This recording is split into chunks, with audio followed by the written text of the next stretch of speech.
అందరికీ జై హింద్, జై భారత్, వందే మాతరం. మన భారత రెండవ ప్రధానమంత్రి అయినటువంటి లాల్ బహదూర్ శాస్త్రి గారు, ఆయన తాష్కెంట్ శాంతి ఒప్పందం కోసం ఉజ్బెకిస్తాన్ వెళ్ళినప్పుడు ఆయన హార్ట్ అటాక్తో చనిపోయారు అని చెప్పేసి ఆనాటి ప్రభుత్వం ప్రకటించింది. కానీ ఆయన మరణం వెనుక ఎన్నో అనుమానాలు ఉన్నాయి. ఆ అనుమానాలు ఏంటి? ఆ అనుమానాలు రేకెత్తించడానికి కారణం ఏంటి? ఆయన సహజంగా హార్ట్ అటాక్తో చనిపోయారా, లేదంటే ఆయన్ని హత్య చేశారా అనే విషయాన్ని గురించి ఇప్పుడు ఈ వీడియోలో హిందీలో మనం చర్చించుకుందాం. ఆయన చనిపోయినప్పుడు హార్ట్ అటాక్ అయితే ఆయన పోస్ట్ మార్టం ఎందుకు నిర్వహించలేదు? ఆయన పర్సనల్ కుక్ ఎవరైతే ఉన్నారో రామ్నాథ్ గారు, ఆయన అనుమానాస్పదంగా యాక్సిడెంట్ కావడం, 2 కాళ్ళు డ్యామేజ్ కావడం, తర్వాత మతి స్థిమితాన్ని కోల్పోవడం, మీన్స్ జ్ఞాపక శక్తిని కోల్పోవడం జరగడం, ఆ తర్వాత ఆయన పర్సనల్ డాక్టర్ అయినటువంటి చూక్ గారు ఎవరైతే ఉన్నారో ఆయనని సాక్ష్యానికి పిలిచినప్పుడు ఆయన కారుకు కూడా యాక్సిడెంట్ అయ్యి ఆయన ఒక కుమార్తె, తర్వాత భార్య, ఆయనతో కలిపి 3 కూడా చనిపోవడం జరిగింది. ఇవి కరెక్ట్గా సాక్ష్యం చెప్పడానికి పిలిపించినప్పుడే ఎందుకు జరిగాయి?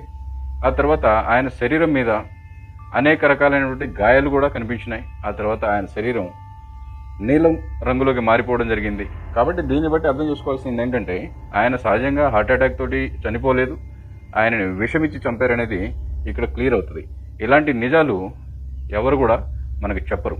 కాబట్టి ఇలాంటి నిజాలు మీకు పర్ఫెక్ట్గా తెలియాలి అని అంటే మన ఛానల్కి సబ్స్క్రైబ్ చేసుకోండి.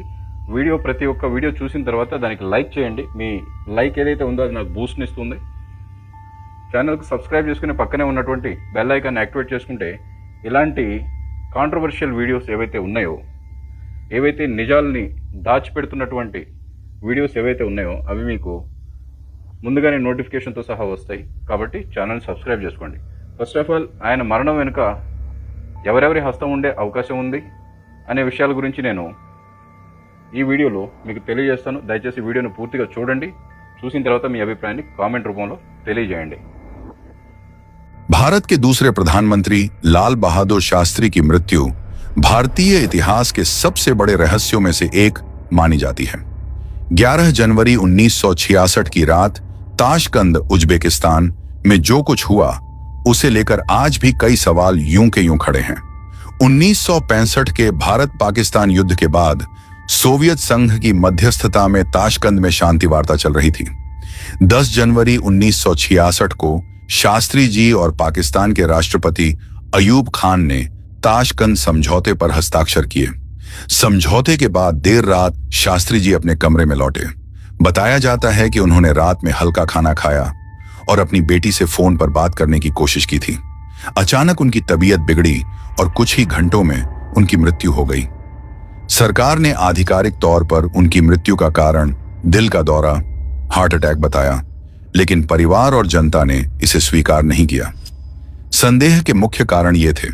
सबसे बड़ी बात यह थी कि प्रधानमंत्री संदिग्ध परिस्थितियों में एक्सपायर हुए, फिर भी उनका पोस्टमार्टम तक नहीं करवाया गया, जबकि आज के हालात में एक नॉर्मल आदमी का भी संदिग्ध परिस्थिति में देहांत होता है तो पोस्टमार्टम तो होता ही होता है। जब उनका पार्थिव शरीर भारत लाया गया तो उनकी पत्नी ललिता शास्त्री और परिजनों ने देखा कि शरीर नीला और सूजा हुआ था। यह अक्सर जहर देने के मामलों में होता है। शरीर पर पेट और गर्दन के पास कुछ कट के निशान थे, जिनका कोई संतोषजनक स्पष्टीकरण नहीं दिया गया। सबसे बड़ी थ्योरी यह है कि उन्हें जहर दिया गया था। शक की सुई उस समय के सोवियत रसोइये पर भी गई थी, जिसे हिरासत में लिया गया लेकिन बाद में छोड़ दिया गया। अनुज धर एक मशहूर लेखक और पूर्व पत्रकार हैं, जिन्होंने लाल बहादुर शास्त्री और विशेष रूप से नेताजी सुभाष चंद्र बोस की गुत्थी सुलझाने पर काफी काम किया है। शास्त्री जी की मृत्यु को लेकर उन्होंने अपनी पुस्तक your prime minister is dead में कई चौंकाने वाले दावे और तथ्य पेश किए हैं। अनुज धर ने अपनी किताब में तर्क दिया है कि शास्त्री जी की मृत्यु स्वाभाविक हार्ट अटैक नहीं थी। उन्होंने परिवार के उन दावों को पुख्ता किया है जिनमें कहा गया था कि शास्त्री जी का शरीर नीला DH गया था और उनके शरीर पर कुछ निशान थे जो जहर दिए जाने की ओर इशारा करते हैं। उन्होंने इस बात पर कड्डी डाढ़ा सवाल उठाया है कि इतने बड़े लोकतांत्रिक देश के प्रधानमंत्री की विदेश में अचानक मृत्यु होने के बावजूद सोवियत संघ या भारत सरकार ने उनका पोस्टमार्टम क्यों नहीं कराया। धर के अनुसार यह एक बहुत बड्ढी लापरवाही या जानबूझकर की गई साजिश थी। सबसे बड़ी साजिश तो सामने तब आई जब दो गवाह भी संदिग्ध परिस्थिति में मारे गए। अनुज धर ने अपनी रिसर्च में दो महत्वपूर्ण गवाहों का जिक्र किया है जिनकी रहस्यमयी मौतों ने मामले को और उलझा दिया। शास्त्री जी की मृत्यु के बाद उस रात के दो सबसे महत्वपूर्ण गवाहों, उनके निजी डॉक्टर और उनके रसोइये के साथ जो हुआ वह इस पूरे मामले को एक साजिश का रूप देता है। इन दोनों के साथ हुई घटनाएं सामान्य दुर्घटनाएं नहीं लगती। डॉक्टर चुग उस रात ताशकंद में शास्त्री जी के साथ थे। उन्होंने ही सबसे पहले शास्त्री जी को मृत घोषित किया था। 1977 में जब केंद्र में जनता पार्टी की सरकार आई तो शास्त्री जी की मौत की जांच के लिए राजनारायण समिति बनाई गई। डॉक्टर चुग को इस समिति के सामने गवाही देने के लिए दिल्ली बुलाया गया था। जिस दिन उन्हें गवाही देनी थी वे अपने परिवार के साथ कार से दिल्ली आ रहे थे। रास्ते में एक ट्रक ने उनकी कार को जोरदार टक्कर मारी। इस हादसे में डॉक्टर चुग, उनकी पत्नी और उनके दो बेटों की मौके पर ही मौत हो गई। एक साथ पूरे परिवार का खत्म हो जाना और वह भी ठीक गवाही वाले दिन, इसे आज तक एक नियोजित हत्या माना जाता है ताकि ताशकंद की रात का सच बाहर ना आ सके। दूसरे गवाह रामनाथ वर्षों से शास्त्री जी के वफादार रसोइये थे और उनके साथ ताशकंद गए थे। रामनाथ ने शास्त्री जी के परिवार को संकेत दिया था कि ताशकंद में उस रात कुछ बहुत गलत हुआ था। उन्हें भी 1977 की जांच समिति के सामने गवाही के लिए बुलाया गया। दिल्ली में गवाही देने के लिए घर से निकलते समय उन्हें एक वाहन ने टक्कर मार दी। इस हादसे में उनके दोनों पैर कट गए। इसके बाद उनकी याददाश्त चली गई। वे बोलने और पहचानने की स्थिति में नहीं रहे।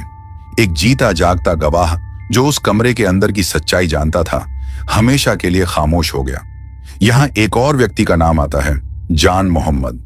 ताशकंद में उस रात शास्त्री जी का खाना रामनाथ ने नहीं बल्कि सोवियत संघ में भारतीय राजदूत टीएन कॉल के रसोइये जान मोहम्मद ने बनाया था। उसे सोवियत सुरक्षा एजेंसी के जीबी ने हिरासत में भी लिया था, लेकिन बाद में बिना किसी ठोस जांच के छोड़ दिया गया। दिलचस्प बात यह है कि जान मोहम्मद बाद में राष्ट्रपति भवन में रसोइये के तौर पर काम करने लगा था। जान मोहम्मद जिस टीएन कॉल का रसोइया था, उस टीएन कॉल, त्रिलोकी नाथ कॉल और इंदिरा गांधी के बीच संबंध बेहद गहरे, विश्वासपूर्ण और रणनीतिक थे। इन्हें केवल पेशेवर ही नहीं बल्कि व्यक्तिगत स्तर पर भी बहुत करीबी माना जाता था। कॉल नेहरू परिवार के बहुत वफादार थे और जवाहरलाल नेहरू के समय से ही उनके करीबी सर्कल का हिस्सा रहे थे। यही निकटता इंदिरा गांधी के साथ भी जारी रही।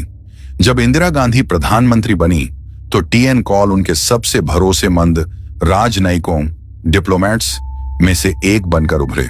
वे इंदिरा गांधी के उस इनर सर्कल का हिस्सा थे जो विदेश नीति के बड़े फैसले लेता था। आरोप लगाया जाता है कि कॉल ने ही दबाव बनाया था कि शास्त्री जी का पोस्टमार्टम न कराया जाए। कई विश्लेषकों का मानना है कि कॉल के इस रुख से इंदिरा गांधी के प्रधानमंत्री बनने का रास्ता और साफ हो गया था। कुलदीप नैयर, एक वरिष्ठ पत्रकार जो उस दिन शास्त्री जी के साथ थे, उन्होंने अपनी पुस्तक बियॉन्ड द लाइन्स में बताया कि उस रात शास्त्री जी का नियमित रसोइया रामनाथ उनके साथ नहीं था। उनकी जगह सोवियत संघ के भारतीय राजदूत टीएन कॉल के रसोइये जान मोहम्मद ने उनके लिए भोजन बनाया था। यह रसोइया शक के घेरे में आया था, लेकिन रूसी सुरक्षा एजेंसियों ने उसे पूछताछ के बाद छोड़ दिया। कुलदीप नैयर ने लिखा है कि जब वे शास्त्री जी के कमरे में पहुंचे तो उन्होंने देखा कि कमरे के ड्रेसिंग टेबल पर एक थर्मस फ्लास्क उल्टा पड़ा हुआ था। ऐसा लग रहा था कि शास्त्री जी ने उसे खोलने की कोशिश की थी, लेकिन वे सफल नहीं हो पाए। इससे यह संकेत मिलता है कि अपनी अंतिम घड़ी में उन्होंने किसी को मदद के लिए पुकारने या पानी पीने की कोशिश की होगी।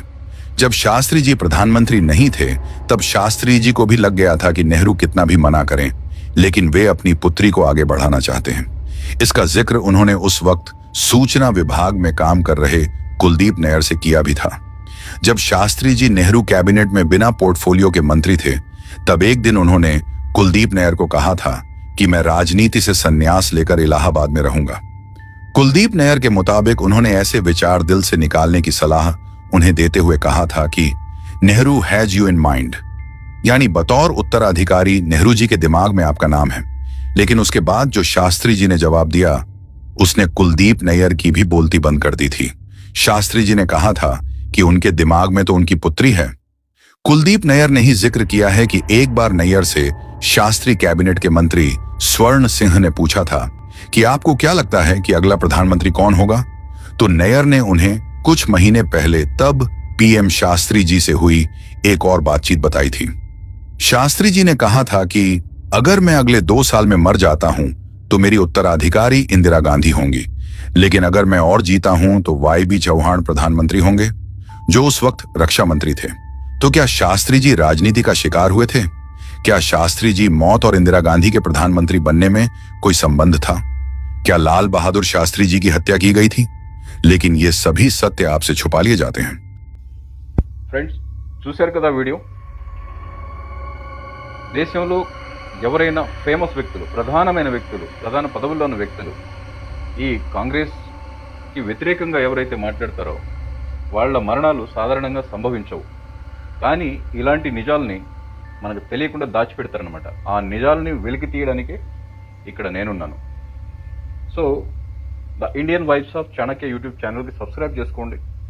ఇలాంటి వాస్తవాల్ని మీకు మేము తప్పకుండా అందిస్తాం. కాబట్టి ఈ వీడియోని వీలైనంత ఎక్కువ మందికి షేర్ చేసినందువల్ల అందరికీ ఈ రహస్యాల గురించి తెలుస్తుంది. కాబట్టి రాబోయే కాలంలో వాళ్ళు ఏ ప్రభుత్వాన్ని ఎన్నుకోవాలనే నిర్ణయం స్వయంగా తీసుకుంటారు. కాబట్టి నేను ఈ వీడియోలు చేస్తున్నాను. దయచేసి ఛానల్కి సబ్స్క్రైబ్ చేసుకోండి. వీడియో చూసి లైక్ చేయండి. కామెంట్ ఏం చేస్తారు, పాజిటివ్గా చేయండి, నెగిటివ్గా చేయండి, what ever it may, but వీడియోని మాత్రం లైక్ చేయండి. వీలైనంత ఎక్కువ మందికి షేర్ చేయండి. జై హింద్, జై భారత్, వందే మాతరం, భారత్ మాతాకి జై.